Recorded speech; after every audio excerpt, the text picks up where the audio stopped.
Good evening, everyone. You're going to want to keep your tent sipped, your headlamps on, and your sleeping bags wrapped up tight. Because tonight, we are talking about all things that go bump in the night. Was that a bear you heard? Or something much more sinister? Screams in the distance, eyes in the dark, blood running cold, something just out of sight. Welcome to this special Halloween episode of the Aptitude Outdoors podcast.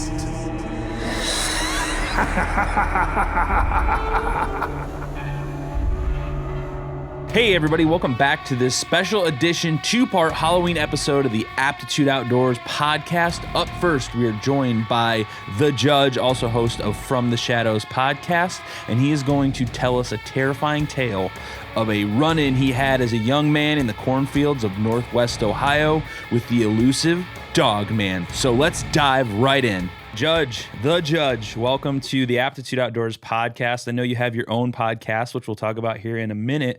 The reason that I was drawn to your story is because you are an Ohio native. You're in Bucyrus, which is not far from where I live. I actually have really good friends that live in Bucyrus. We're down there at least once or twice a year. I actually was supposed to go this weekend, but because of COVID and stuff, we did not go. And you have a tale to tell of your encounter you had as a young man, and I've heard multiple times, but I just think it's ultra terrifying because of where I live. So welcome, and if you'd like to talk about your podcast a little bit, and then we will dive right into your story. Sure. Myself and a good friend of mine, Shane Grove, high school friends, we played high school basketball together.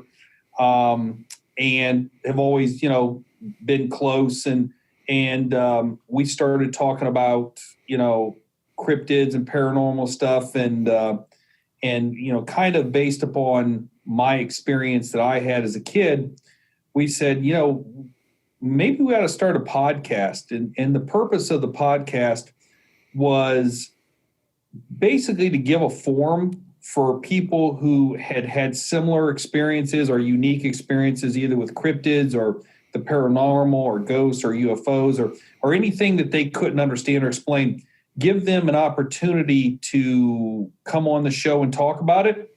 And it would be a forum in which people weren't judgmental, even though I'm a judge. I only judge people professionally, not personally.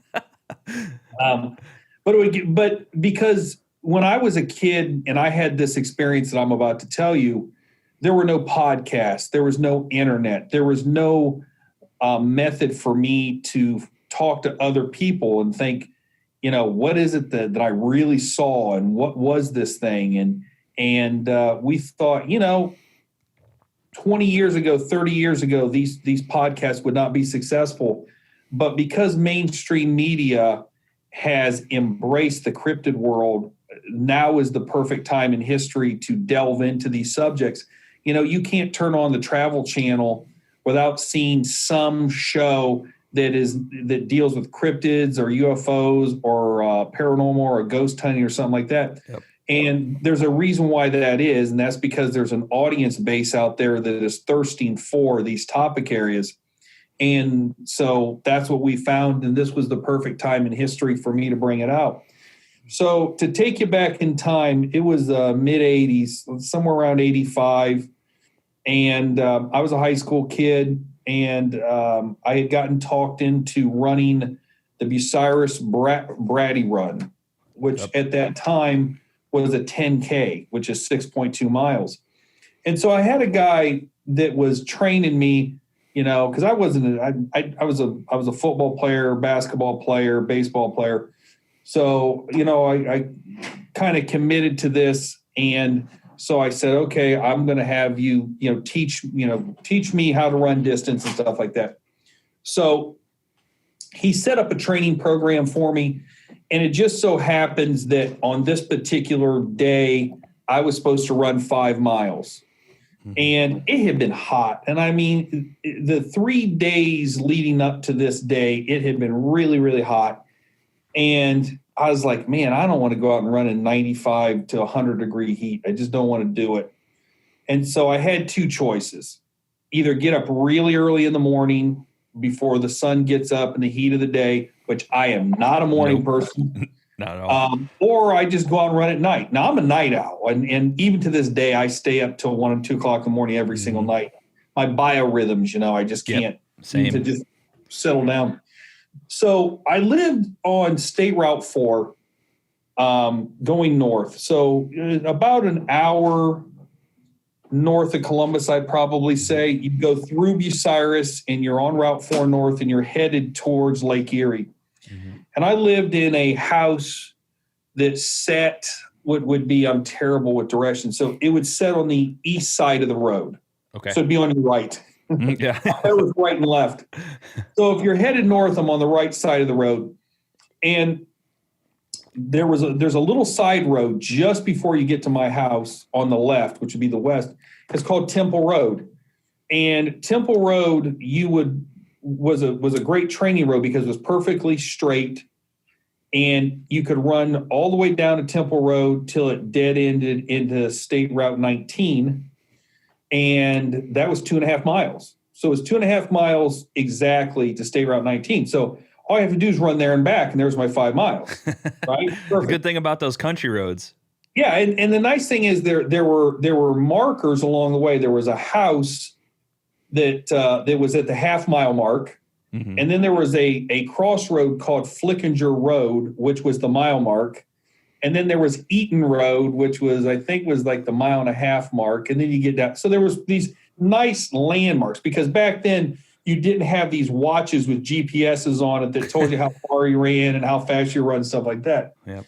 So I had a stopwatch, so that would kind of tell me how fast I was running. So my plan was to go out and run at night. And I was going to originally get started around 8 o'clock. And this was like first week of August. And so at that time, the corn was about head high in the area. It was about head high. And so I was supposed to get running about 8 o'clock, but of course I was dilatory and didn't get out the door until like 9:30. And, there was a big full moon. No, I'm kidding you. No, there I was like, oh, man. No. The moon was out, but it wasn't like a full moon, but it was a clear night. You could see, I mean, it wasn't real, you know the difference between some nights that's really pitch dark. It wasn't that at all. And to be honest with you, I wasn't the least bit scared or worried about running at night. I was a farm kid. We played hide and go seek in dark barns and cornfields and at night. I mean, and at the time, and keep in mind, for those of you that are listening on the West Coast and things like that, you guys have bears out there. You guys have bobcats out there. You mountain lions. You have, depending upon where, you have wolves. We have none of that. Nope. And today in Ohio, we have a pretty good-sized coyote population. But back in the 80s, in my area, there were no coyote population. I don't know why that was, but there just wasn't. So there just wasn't any reason to be scared. You know what I mean? There just wasn't any reason to be scared. So when I took off, you have to understand, so I'd have to head south, and then I had to cross Route 4 to get to Temple Road, my side road. And it's about, I've never actually measured it, but I'd say it's about 150 yards, 200 yards maybe from point to point. And so when I got on the Temple Road that night, it was about 9:30 at night, there was corn on my right. Okay. Head high corn on my right. And on my left was soybeans. And soybeans at that time, they're calf high basically. And so I take off running and, it's no big deal. And I get to the mile mark, which is Flickinger Road. And when you get to the mile mark, there's a woods on the other side of Flickinger Road. So you have cornfield, Flickinger. then woods. Yep. And then the woods goes for a little while, not that far. And then you have an old house and then, beans, corn, whatever. So I get past Flickinger Road, get down to 19, uneventful, turn around, I'm on my way back. I get to the woods again on the way back, and just something didn't feel right. And when I was on Sasquatch Chronicles, I was talking to Wes about this, and he had the same feeling. Is it? I called it my spider senses went off. Yeah. And I've had that before. Weird, if you've ever, anybody out there that's ever experienced, what it is. And so I stopped, and I just stared at the woods. And I just kept thinking that there was something in the woods.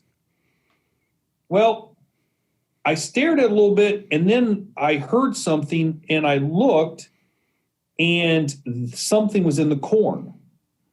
So whatever it was, it got across the road. I think it was in the woods, and it jumped across the road. I can't say that because I didn't see it. Mm-hmm. But the impression that I got from my sixth sense, shall we say, was that it was in the woods, and the next thing I know, it's in the corn. And a lot of corn was moving. And it was about 3-4 rows in, and the corn was really moving. Like there was something big in there. And at first, I just thought it was a deer because we have a huge deer population. Oh, yeah. I just assumed it was a deer, no big deal. But then the corn stopped, and it became perfectly still. And I still thought, well, it's probably a deer. So I was like, okay, I got spooked. Let's get the hell out of here. Mm-hmm. So I take off running and, fairly fast because I'm loose now. I've already got enough, warm up and running. I take off pretty fast, and whatever's in the corn, it takes off running right with me.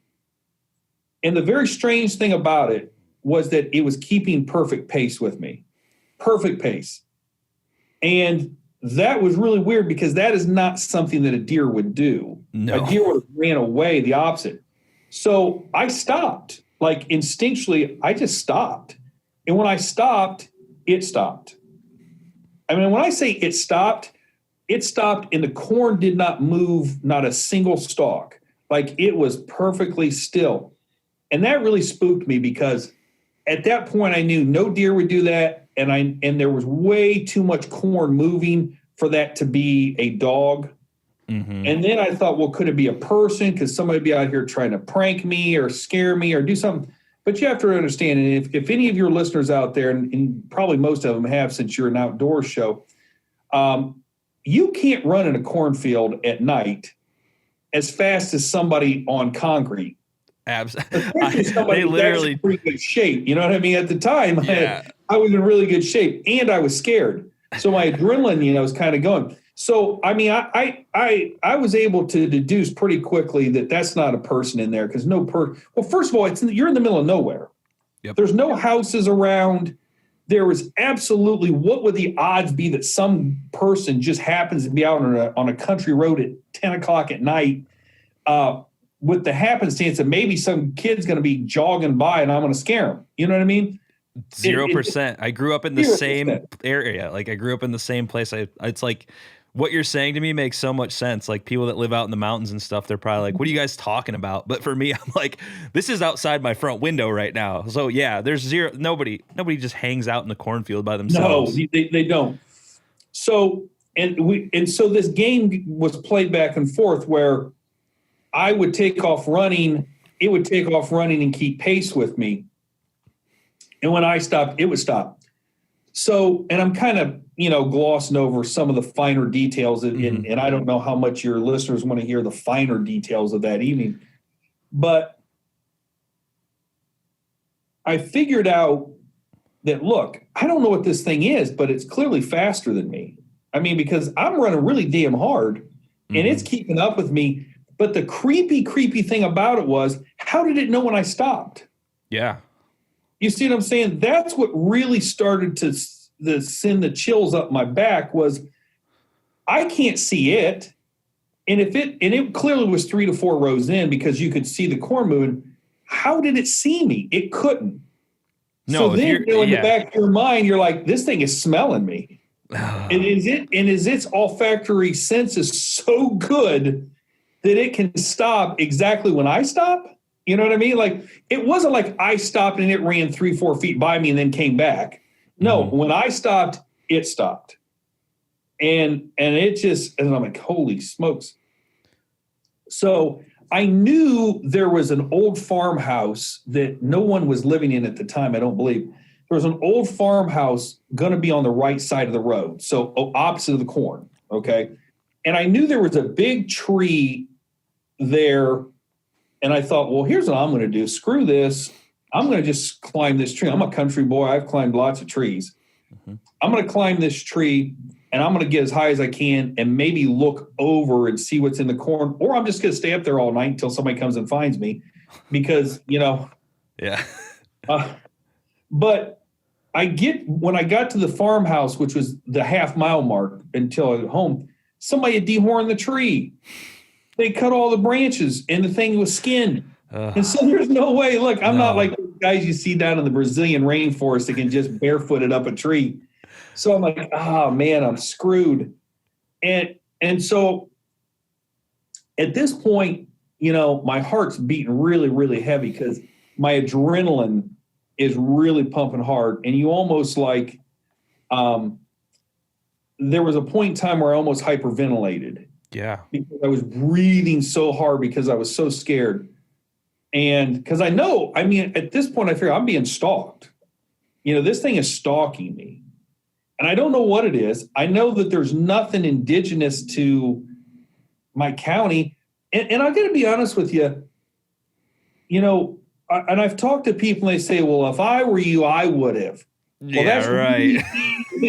That's really easy to say until you're in that situation. Now, keep in mind, too, there were no cell phones back then.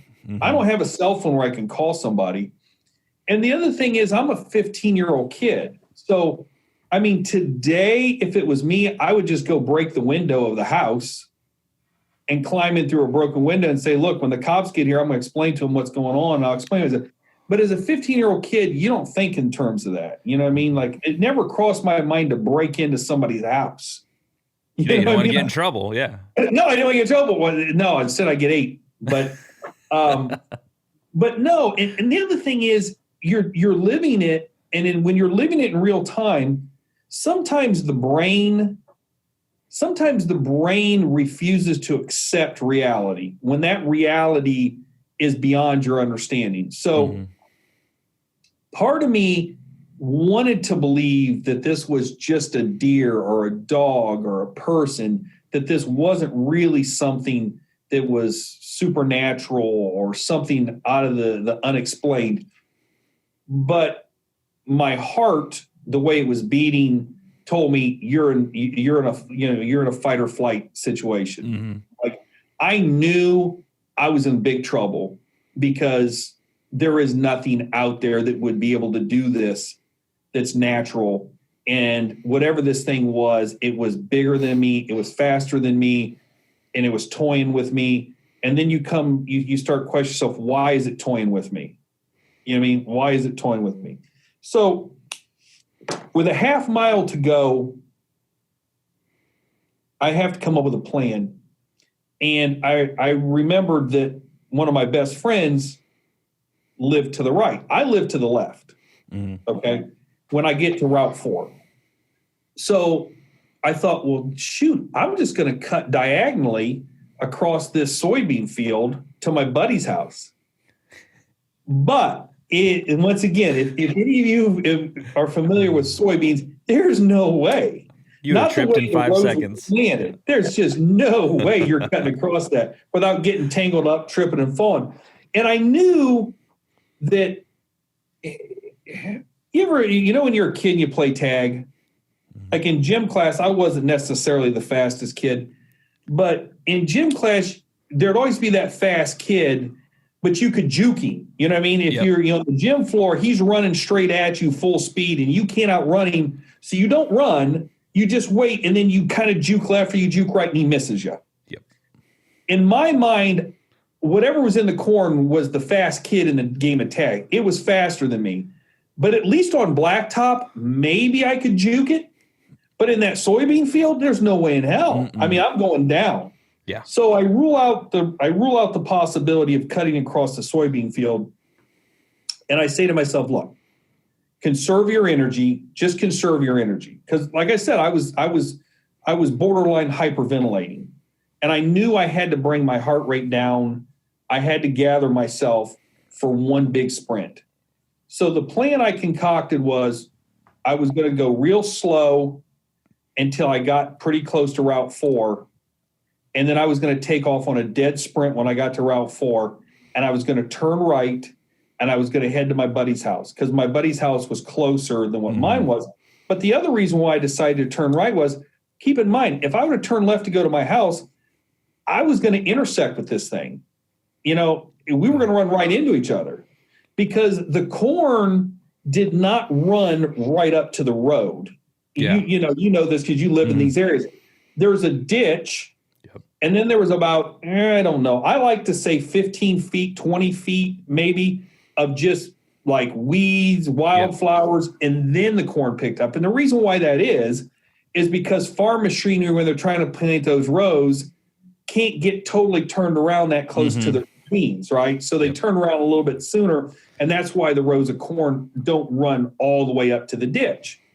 So I know if I turn left, there's going to be about a 20-foot, 25-foot stretch where this thing's going to be exposed. It's going to run right out of the corn and run right into me. And I'm like, I don't want that to happen.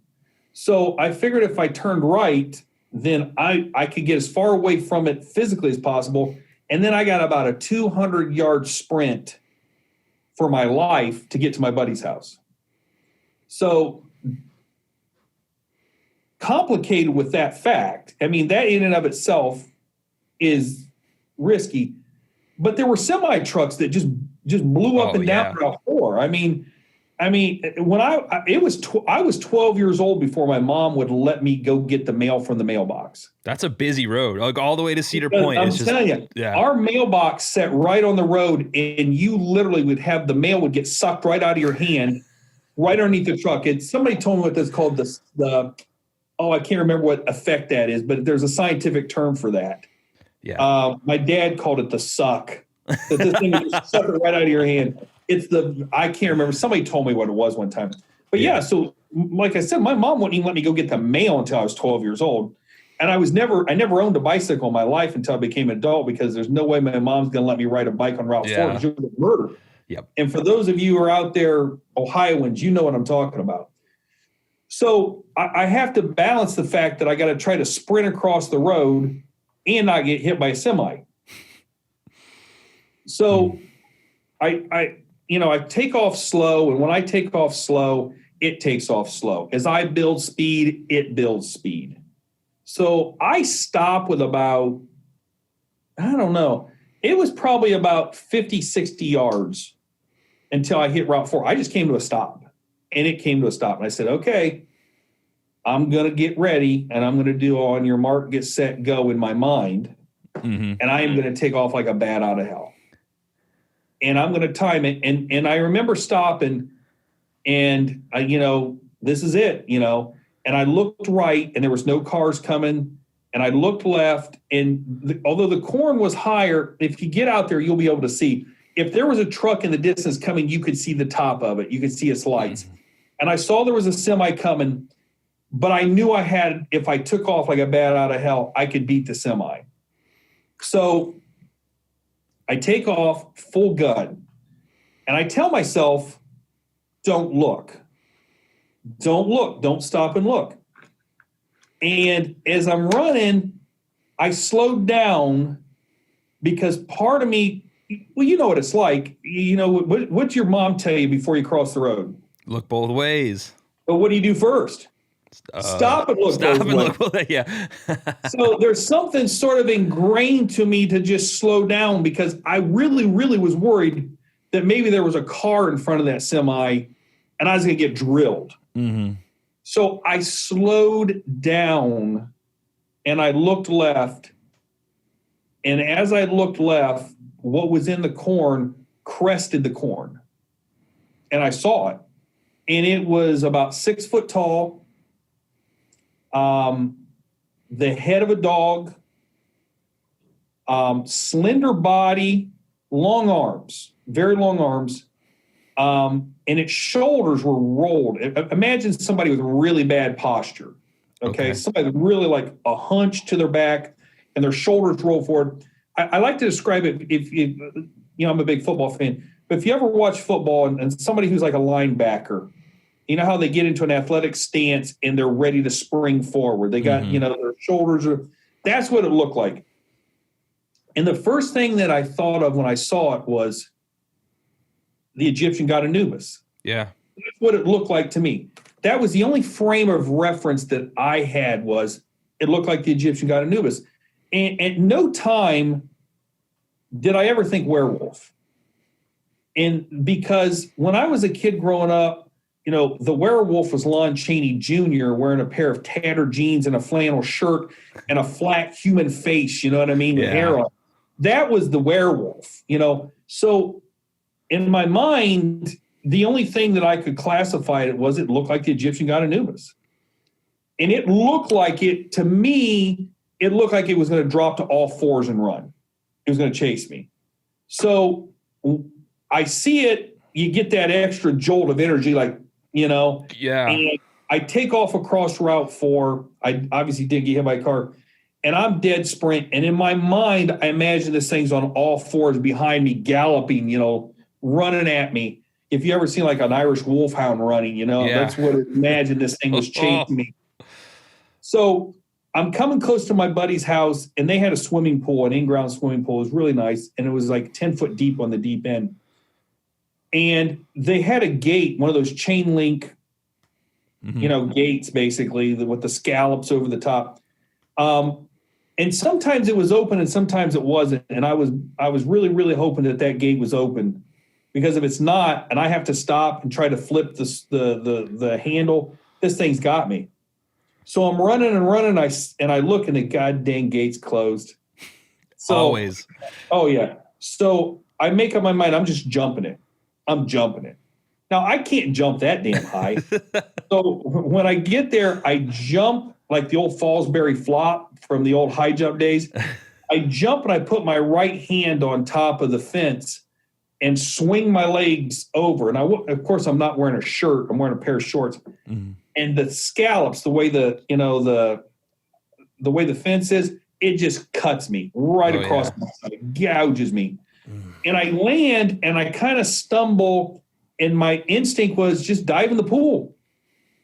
Because I still think this thing might be inches from me, reaching, grabbing, And so I dive head first into the pool, and it's the shallow end that I dive in, and then I slide right on my chest. I'll never forget this, even to this day, of sliding down to the deep end on my chest and my stomach, and I'm blowing my air out. Mm-hmm. I'm blowing my air out the whole time. And I get to the very bottom, and I pinch my nose, and I'm kind of sitting on the bottom of the pool, and I look up. I open my eyes, which I never did in a pool, but I open up my eyes, and I look, and I'm fully expecting to see this thing sitting on the side of the pool, waiting on me to surface. And what seemed like minutes, I'm sure was probably 30 seconds, if that. But it seemed like a long time when you're sitting on the bottom of the pool. It's like forever. And I don't see it. Yeah, I don't see it. I don't see it. I don't see it. And so I swim to the surface with my shoes still on, mind you, which, by the way, is really hard to do. Running shoes. And I get to the surface, and I'm treading water, and I look around. It's not there. It's not there. And I get to the ladder, pull myself up, and I run, and they had a patio, like a sliding door. Mm-hmm. And I'm really hoping that door is unlocked, because it always was. It was the 80s. Nobody locked their doors. Yeah. Like nobody locked their front doors. It just was a different time. Nobody left, the thing is, my parents, they left their car keys in the ignition of their cars. And our doors unlocked all the time. Mm-hmm. So I rip open the sliding door, and they had like curtains hanging there so you couldn't peek in. I rip open that door, and my buddy was there by himself. His parents were gone. And you remember the old satellite dishes? Oh, yeah. We still got one sitting outside the house in the corner here. It looked like you could contact space with it. Oh, right? yeah. Like the movie Contact. It was big. And he had dialed in the Playboy channel. And so he was there watching the Playboy channel, thinking he's home alone. I ripped that door open. He was probably more scared than I was. And because he thought it was his parents came home and caught him with the Playboy channel. And that's pretty terrifying. I don't know. They would have been mad. So I come in and, there I am, just so wet in the shoes. He looks at me like, what the hell are you doing? And so I have to tell him this crazy story. And, he's like, it had to be a deer. It had to be this. It had to be that. I'm like, no, you don't understand. You don't understand. And I wouldn't go home. I wasn't going home. I stayed the night at his place. And I wouldn't have even if somebody would have drove me home, I wasn't doing it because he had a detached garage. And of course, around his house, it's different now. If you go there, if you want to see his house, the landscaping's different. Everything's different. So you can't get it, and the pool's gone. You can't get a real great feel for it. But he had all kinds of trees and landscaping. And it was dark around there. I said, I am not leaving this house. I wouldn't even, because to get to a car, you had to cross over this, they had a big, almost like a parking lot out there, the basketball hoop and stuff. I said, this thing could be hiding around the house. It's behind that tree. No way. Wouldn't do it.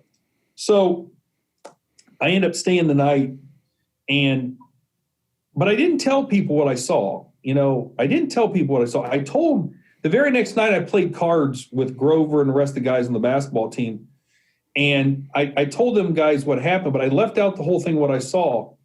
And the reason why was because back then, nobody even believed me. There was no, now there's books and movies and all kinds of stuff about Dogman. Back then, if I'd have told those guys, they'd have roasted me. I mean, they would have made fun of me and belittled me. And and I wasn't going to do that. And there's a lot of people out there that have had experiences and they don't tell people for fear of being ridiculed. And I'm an elected official. I'm a judge in my county that I grew up in. I still live within probably 5 miles of Temple Road. And I've had people say, why on earth would you come out and tell this story? You're a judge. You don't want people to think that. And I said, no, that's exactly why I am telling the story. Because, I'm someone, I guess you could say, have something to lose by telling this story and nothing really to gain. And I think it was important for me to tell my story because I'm hoping that it inspires other people that have had, whether it's Dogman or Bigfoot or Skunk Ape or ghosts or UFOs, or whatever it is, maybe it is that you've experienced and you don't want to tell people because you're afraid of what people may think. You can contact us at From the Shadows Podcast, and we're all ears. And like I said, we don't judge people on their credibility. We take people for their word because, for me, I know what I saw. If somebody chooses to not believe me, they can choose not to believe me. But the thing that from that point on that really kind of got me was, if that is real, what else is real? What else is real? What else goes bump in the night? You know what I mean? Yeah, so, that's the crazy part is because I personally don't have any Bigfoot or Dogman experiences or anything. And I used to go out as a teenager. I was obsessed with all the ghost shows and all that stuff. Yeah. I've always just thought it was just really cool. And I just never have had experiences. So it's like a 50-50 toss up. You hear these stories and you're like, I wish something like that would happen to me. At the same time, you're like, I really don't want that to happen. The older I get, the more I'm like, no, I'm good. I was on Shannon LeGros's podcast called Into the Fray, which is a great show. Familiar.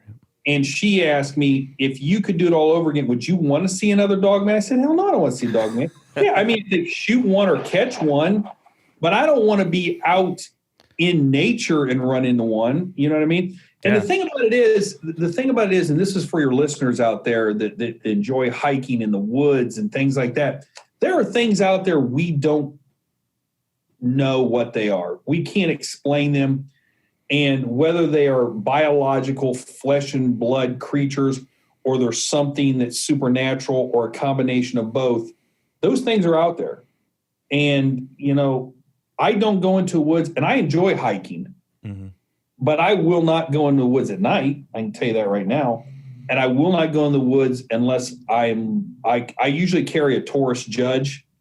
I'm not, gun people are out there, but it shoots 410 shells, and I've shot one there. It's a revolver. It's got a pretty good kick to it. But I don't go into those places without a gun, and I mean a serious gun. I mean, I've got a 38 revolver. No, I'm not going to waste my time carrying a 38 revolver into a woods. Now I carry I'll carry it, mm-hmm. Concealed carry type stuff. But to go out in the woods where I might run into something, I'm taking the Judge. It makes me feel more comfortable. Let's put it that way. Yeah. And there's been times like I've been to Mohican and places like that, Malabar State Farm. Is some cool hiking. And it's starting to get dark, and I'm going to tell you right now, I get real nervous, and I want to get the hell out of there. Well, and the Dogman thing's different. Like, before I ever heard of any of this stuff, I mean, growing up, we used to tell Dogman stories. I grew my it's like very common for people in Ohio to have like a little like cabin or something up in Michigan, and my grandma had a place up on this lake. And the kids, it was like a little community. All the kids up there all summer long, we would just, hang out and get in late into the night. We'd start tell ghost stories and stuff. And I remember specifically talking about Dogman as like an 8-year-old kid hanging out. Michigan's big Dogman territory up there. And there's even like a travel baseball team called the Michigan Dogmen. I didn't know that. Yeah. But the interesting thing about it is the quintessential story that got the Dogman on the map for people to nationwide to understand happened up in Kenosha, Wisconsin. No, I'm sorry, Elkhorn, Wisconsin, on a little road called Bray Road. That's where you get the Beast of Bray Road. And Linda Gottfried, who's been on our podcast, she was the one that broke the story. And there are still sightings up there. And for all the listeners out there, if you want to go to Google Earth, if you look at Bray Road in Wisconsin and compare it to Temple Road, they're identical. I mean, they're identical. I mean, and the thing about it is, it isn't like there's like 500 acres of woods. Bray Road has the exact same geography and the exact same topography. You have cornfield, woods, cornfield, woods, side road, it is, I mean, you would not know the difference. If I dropped you on Bray Road and told you it was Temple Road and you didn't live on Temple Road, you would say, oh yeah, I'm on Temple Road, and vice versa. They look identical. And I don't know if that has anything really significant, but I was on an airplane and I don't know why the guy was reading a book next to me about sort of cryptids and stuff. And we started talking about my experience, and he had been a hunter, and he had been up in Minnesota and in Canada and hunted wolves and things like that. And he says, man, you're really lucky you didn't go left. He goes, you're really lucky you didn't go left. I said, yeah, because I'd have intersected with. He goes, nah, you don't get it. He's like, wolves are pack hunters. They don't hunt solitary. And he explained to me why that was, is that, wolves, they survive by running with the pack. Mm-hmm. If they would get seriously injured in a fight, they get left behind, they die. Yep. And so typically a wolf will not attack anything bigger than it or its size one-on-one. And so what this guy surmised was that there were multiple dogmen that were waiting for me across the road, and this thing was just pushing me like into the kill zone. Yeah. And after he told me that, I was like, holy smokes. Now, I don't know that. And I've talked to people who have studied dogmen, and it's a mixed bag. Some people are like, nah, I don't really think so. And other people are like, that makes a whole lot of sense. And there's really, it really boils down to two schools of thought. And there's really two competing schools of thought. And depending upon who you talk to, there's a group of people out there that think dogmen are a biological creature that has evolved, has been around for a long time. We just don't have one, haven't caught one, whatever. And that they're just an animal. They're an animal. And as animals do, they hunt, they kill, they whatever, they live in packs because they're canines, whatever. And, Mansfield, Ohio is not very far from me. for all your listeners, and Mansfield's pretty close to Mohegan State Park. Mm-hmm. There was back in the 90s, there was a Dogman sighting over there at a trailer park. This is in Linda Godfrey's book, where some people living in a trailer park saw these two dogmen feeding out of a trash dumpster. And they came back the next night. People saw them twice. Wow. So, yeah. So that's one school of thought is these are just biological creatures. There's a whole other school of thought that these are supernatural creatures that date back thousands of years. And obviously you listen to my story on Wes's podcast. Mm-hmm. The Dogman dates back to Sumerian culture. Dogman predates the Egyptian god Anubis. And Wes and I had that conversation. It's like, yeah, there's a thought that they took the Egyptian god Anubis based upon dogmen from Sumerian culture, because that's exactly what it looked like. I mean, when I saw that night, looked exactly like the Egyptian god Anubis. And there are other people who've had experiences like myself, and they describe the exact same way. They described what they saw exactly like I did, Egyptian god Anubis, that same head, that pointed, almost like Doberman head with the pointed ears. Other people describe it as a German Shepherd head. What I saw was more of like the Doberman head. Now, keep in mind, I didn't get to sit there. Yeah, the pointy. I didn't get to sit there for, and draw a picture of it. Like No, I was as, assholes and elbows, as they say. But I got a good look at it. I mean, look, I got a good look at it. I couldn't tell you what color it was. It was dark, dark fur, but it was a smooth coat.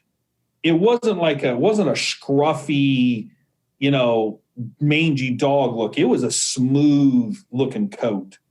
And there's reports of like I said, I grew up in Ida, Michigan. Monroe was probably 15 minutes from my house, and there's newspaper reports of Dogman in Monroe and all these places. So I mean, it is crazy to hear all that stuff in us in good old rural Ohio areas. It's like super creepy because like it's not something that you should see. Look, I can't tell you, and I'm an educated guy and I've read a lot, and I'm not going to sit here and tell anybody this is a biological creature or this is a supernatural creature.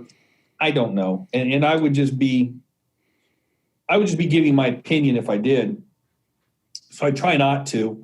Try to give people what information I've learned and let you come up with your own opinion. But, Linda Godfrey, Wes, and there's a lot of people and same with Sasquatch, Bigfoot, that people see these glowing orbs. Mm-hmm. They see these glowing orbs when these things are around. And there is this sort of belief. And I mean, and I was shocked because, Linda Godfrey's been on 100 podcasts, probably, I don't know, but she's been on documentaries. I mean, I've listened to her, I've read her books. And when she was on our show was the first time I'd ever heard her mention that she believes that these things are connected to these orbs. Like, I was shocked when she said it. I couldn't believe that she said it because I thought she was in the camp of it's a biological creature. But no, I mean, she's probably the world's foremost authority on the topic. She's written 4 or 5 books on dogmen and things like that, and interviewed hundreds of people. And, I think one of her books said, and I could be wrong, but I think one of her books said that at one time there was over 2,500 reported sightings of dogmen. That's a lot. Keep in mind, mine's not considered reported. I never called in the police or the game warden. Mm-hmm. So, I mean, and who would? I mean, seriously, I would not. I would go home. No, even today, I'm the judge, and I think I'm very respected in my county. If I didn't, I don't think people would elect me. But even today, if I saw something like that, I wouldn't pick up the phone and call the game warden. Mm-mm. I'm not going to put myself into that kind of scrutiny. You know what I mean? I'll go on a podcast and talk about it, but I'm not gonna put myself on a public record for somebody to say, "Oh yeah, what was he drinking that night?" Mm-hmm. You know what I mean? Yep. So when you say when I say that I think her book said 2,500 reported, that's picked up the phone, called the police. That picked up the phone, called the sheriff or the Ohio Wildlife or whatever game, whoever it is, whatever authority it is, those are reported cases. Mm-hmm. So my guess is how many unreported cases are there of these things? And, you start looking at the map, they're all over Michigan, Wisconsin, Ohio. I mean, they're all over these reports. So, if you're a camper, and I'm not a camper, trust me, you're not. I am. That's why this is scary. Goddamn tent, buddy. I'll tell you what, there is not a chance in this world you get me to spend the night in a tent in the woods. Not happening. I mean, look, you bring a militia with you and a full arsenal, yeah, but I've talked to too many people and I've heard too many stories. There's things out there in these trails, and I mean the Appalachian Trail. Are you kidding me? There's things out there, man. I never even had any weapon at all. I think I had like a 1-inch pocket knife. Yeah, you were armed with nothing but harsh language. That's still my only defense in most cases. Well, the thing about it is that there are people that go out looking for Bigfoot and or Dogman or whatever it is that you're going to go looking for. And there's this preconceived notion that these are benevolent creatures of the woods and they're innocent and they would. I don't see it that way. I really don't. I think that anything that, if it's a biological creature, it has two overriding primary urges: eat and mate. Yep. That's it. Eat and mate. And if I happen to be wandering into their territory, if they ain't going to mate with me, they're probably going to eat me. Oh, man. That is. I wish I wouldn't have done this series of episodes because now I'm all freaked out. And all I do is backpack and camp and hike and all this stuff. So you guys are freaking me out. I mean, look, somebody said, well, there's never been a report that a dog man's ever attacked and killed somebody. I said, well, how would you know? I mean, if it's not reported, of course. Do you ever watch David Pilates Missing 411? No, but I've heard a ton about it. Oh, that'll change your mind about your backpacking. I'm not going to watch it then. I'm just going to be ignorant of everything. Ignorance bliss, man. And you come up missing. Yeah. No, and the thing is, so David Pilates, he's got a whole series of missing 411s. And thousands of people go missing every year from national forests. Mm-hmm. And they never find their bodies. They don't find their backpacks. They don't find nothing. I mean, just gone, disappeared. The earth swallowed them up. And so one of his whole things was they don't keep statistics on that. And so, well, why would you keep statistics on that? Because they don't really want you to know. But, obviously there's bear attacks and different things like that. But, the weird thing is some of these people, they disappear and they don't find anything. I mean, if a bear attack, you'd at least find the guy's backpack, his tent, maybe his gun that he dropped. But people just go missing. And, I'm sure there's some explanation for that. But part of it could be, look, these things, you've wandered into the territory of a large predator like a dogman or something like that, and they kill you and they drag you off and you're gone. So when somebody says, well, there's never been a real reported attack of a dogman, well, I mean, look, the bottom line is this. If you were attacked by what I saw, mm-hmm. you're not surviving. Yeah. If you don't believe me, imagine this. Joe Rogan was saying this one time on a podcast, and I don't know why it stuck with me. It just did. He said, imagine trying to fight a 30-pound rat. That would not be good. It'd kill you. Yeah. A 30-pound rat would probably kill you. It only weighs 30 pounds. But it might kill you. Those little wild pigs, they'll mess you up. Oh, yeah. So, I mean, look, how many people get killed by 60-pound pit bulls? Mm-hmm. Now imagine something that's 185, 200, 300 pounds, 6 foot, 7 foot tall. You stand no chance. Yeah, I'm 6'1", like 250. I would probably still get my butt kicked. Yeah. Look, I know what I saw that night, and I don't believe that there's probably too many human beings that would be able to successfully fight the thing off. I mean, because it's got jaws. It's designed to kill. That's what canines do. Mm-hmm. They know how to kill. That's how they survive. They don't go to the grocery store, and they certainly don't go to Chick-fil-A and get a chicken sandwich. They survive because they hunt, they kill. And Ohio, Michigan, Wisconsin, Indiana, Pennsylvania, there is so much game for them between deer. I mean, the thing around here is farms. We have farms with tons of livestock. Thousands. Thousands. Hey, you know what? Here's the thing. A dogman could come in and pick off a sheep or a goat or a steer or anything, and it would get chalked up to coyotes. Nobody would even think, oh, and I got news for you. I would love to someday try to, but I'm sure this number probably exists. I mean, because they probably get reported. I would like to know how many farmers have reported livestock killings. How many? Because I doubt they even report some of this stuff. You know what I mean? Yeah. If a sheep goes missing, they figure, coyotes killed it, drug it off. You know what I mean? But how much of that happens? Because you think about what I saw was 6 feet tall, roughly. It could have been 6'1", 6'2", 6'3", but the way it was hunched over, the way its shoulders, I mean, if it stretched itself up, like it was getting measured from, heel to, from toe to head, it could have been 6'3", 6'4", I guess. Yeah. You know what I mean? And who knows if that was a male or a female or how old it was. I mean, there's dogman sightings that are 7 foot. You know what I mean? So something that large would have to consume probably a tremendous amount of calories a day to survive. So, I know I do. Yeah, I know. I mean, I don't know what I eat a day. But the thing about it is,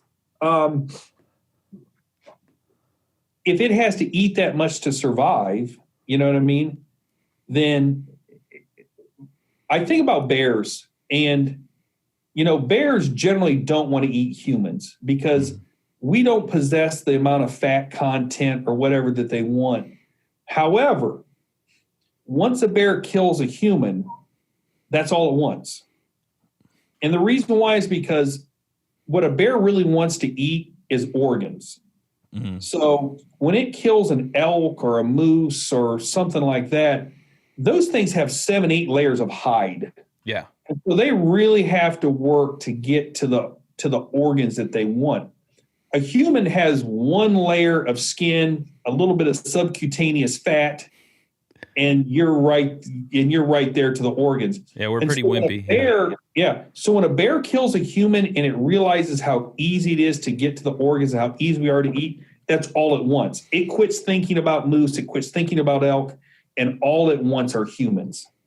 And that's why if a bear kills a human, they have to find it and they have to kill it, because it will now start hunting humans because it realized how easy it is to eat us. Yeah. And so I think about that and I think, well, gee, many Christmas, if a dogman kills a human, is it going to take the same sort of mindset that, oh, gee, this thing, there's no hide on this thing. It's easy to eat.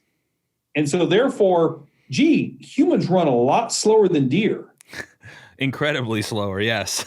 Yeah. I can attest. That is by me. But so I think about these sort of things, as you go out into the wilderness, into the woods and things like that, and you think to yourself, well, okay, maybe these things are,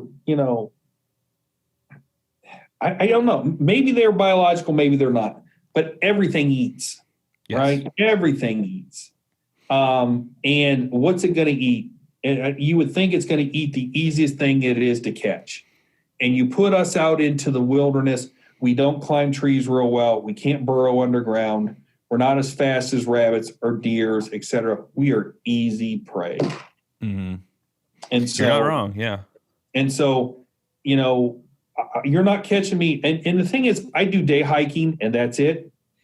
I've had people say, "Hey, let's go down to what's the name of it? Shawnee State Park." Mm-hmm. Down, I don't know if you've ever been to Shawnee or not. I have not. I've been invited. And let's do this 13-mile hike. You hike there, you spend the night, you hike back. No, not happening. Not spending the night out there. Not going to do it. Oh, it's going to be a group of guys. Not doing it. Don't care.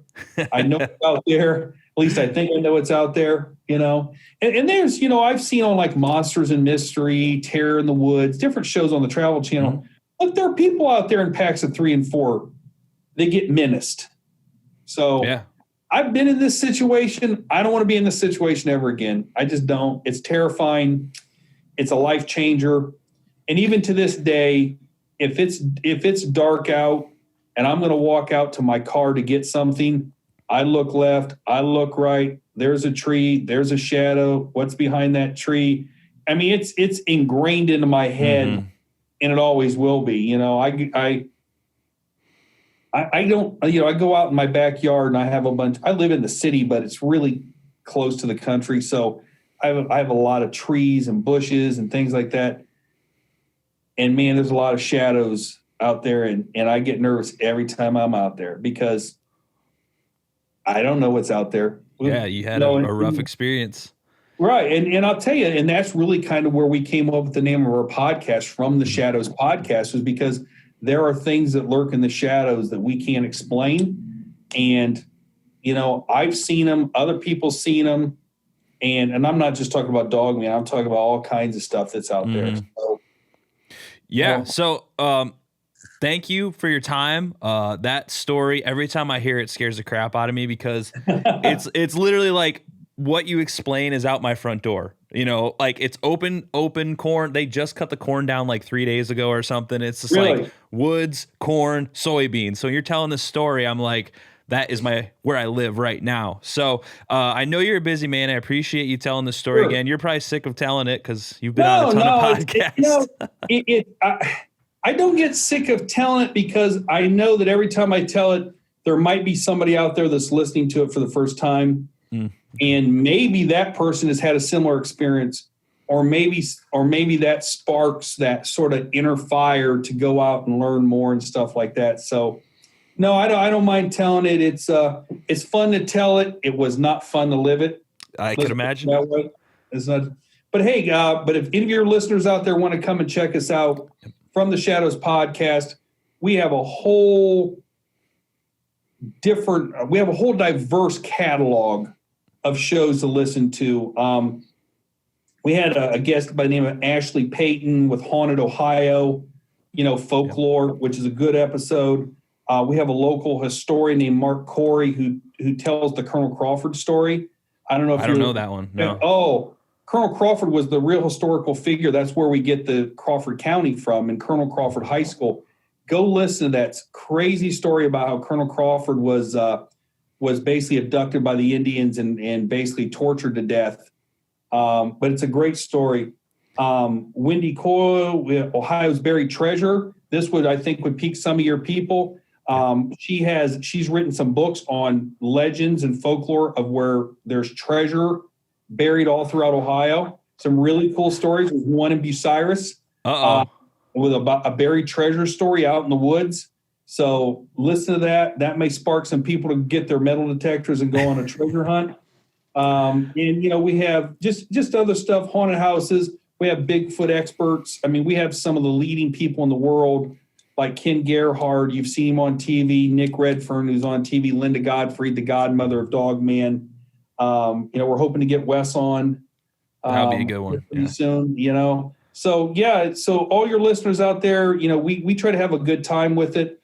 Our shows are real organic. We're a little bit different than Wes. You know, Wes is a pretty straightforward interviewer. We like to have a good time. And so, your episodes crack me up. Yeah. You guys are always joking back and forth, and it's a good time. So yeah, thank you. Can people find you social media? Is it all the same? Absolutely. From the Shadows? We're on Twitter. We're on Facebook. We're on Instagram. And, you know, shoot us an email. If you have any listeners out there that, you know, almost every time I tell this story, there are people that have their own questions about what happened that night. Feel free to email me at our email address. And if you don't mind putting the link up there From the Shadows Podcast. If anybody has any questions about my Dogman experience or other experiences, or like to tell me some things, or maybe even come on our show, go ahead and email us at From the Shadows Podcast. And you know, if you're a local person and you get through Ohio, you know, I've always, you know, I've offered, you know, if you come down, I'll take you out to Temple Road and I'll show you the whole thing of how it went down. And I might have to take you up on that. Let's just make sure we don't do it at night. Okay. But, you know, people have asked me, well, did you ever go running down that road again? The answer was yes, but I waited until the corn had been harvested, and I never did it at night, and I always made sure there was somebody with me. Okay. No. Even to this day, if you told me, hey, look, it's been 30 some years, whatever is there is probably gone. Would you, well, one, I couldn't run. But if somebody said, hey, would you go ahead and just walk from Flickinger Road all the way to Route 4 with the corn there? I'd say no. Not a chance. If there was a bunch of people with me, yeah, I would probably do it then. I'd carry a gun. I'm just telling you, once you've lived it and it's real, and it's real because you saw it and it wasn't your mind playing tricks on you, it changes you forever. It changes you. And it's inspiring, but hey, I don't want to go and relive that. I got to be honest. But I'd take you out there if you want to meet out there, get a hold of me and I'll meet you out there and I'll show you where the tree was and Flickinger Road and the whole thing. And it's pretty interesting. And I think the corn's still up, so now would be the perfect time to go. Sounds like a good time to me. I will definitely hit you up if I'm able to make it out there. It's not too far from where I live. And I got some friends that live out there, so I can't wait for them to hear this and be scared forever.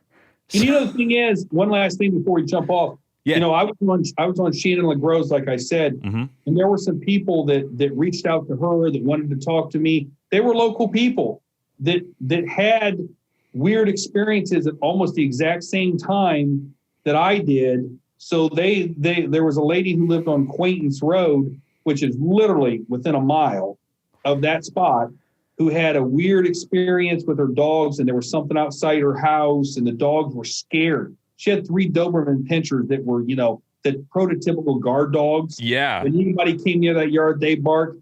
She said they've sensed something outside her window in her yard. Those dogs started whimpering and crying and went and hid. That is They knew there was an alpha that was out there, an apex predator. They knew it, and they were scared. And that where she lived, what I've been able to deduce was within half mile to a mile of where my Dogman experience was, and it was the exact same time too, same year. So this thing was out creeping around, God only knows how long. And I don't know if these things are transient or what they are. But it was there. And I wasn't the only person that had some sort of weird experience with it. All right. Well, I thank you again for coming on. And I will definitely be with my eyes open from now on, especially at night. So thanks for scaring the crap out of me. Have fun out there backpacking at night. I will definitely be terrified from now on. So, all right. Thank you so much. Hey, thank you. And thank you for giving me an opportunity to come on your show. And for all your listeners out there, enjoy the outdoors. Just know that there are things that go bump in the night. Hey, everybody. Thanks for watching this episode of the Aptitude Outdoors podcast here on YouTube. If you can, go down below and hit that subscribe button. I want to thank the judge for coming on and telling his hair-raising story of his encounter with a Dogman. Now, I know this is an outdoors channel, but if you're interested in that kind of stuff, the judge also has his own podcast called From the Shadows, and you can find them on social media. You can also find them at FromTheShadowsPodcast.com. So if you're interested in that stuff, head over there, check it out, and thanks for watching. See y'all next time.